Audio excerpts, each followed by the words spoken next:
fertilized egg, known as a blastocyst, will make its way to your uterus. The egg is about the size of a pen tip. In days, the cells in the egg arrange themselves into groupings. The inner cell mass will become your baby. The outer cells will become the amniotic sac and placenta.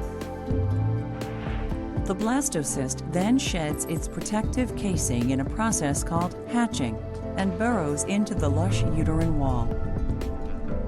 Around week 5, your developing baby is the size of a sesame seed. The cells that once formed the blastocyst's inner cell mass begin organizing and arranging, giving shape to the young embryo and forming primitive organs. Your baby's brain and spinal cord are visible through his translucent skin. Right around this time, your baby's circulatory system also forms, and his heart begins to beat.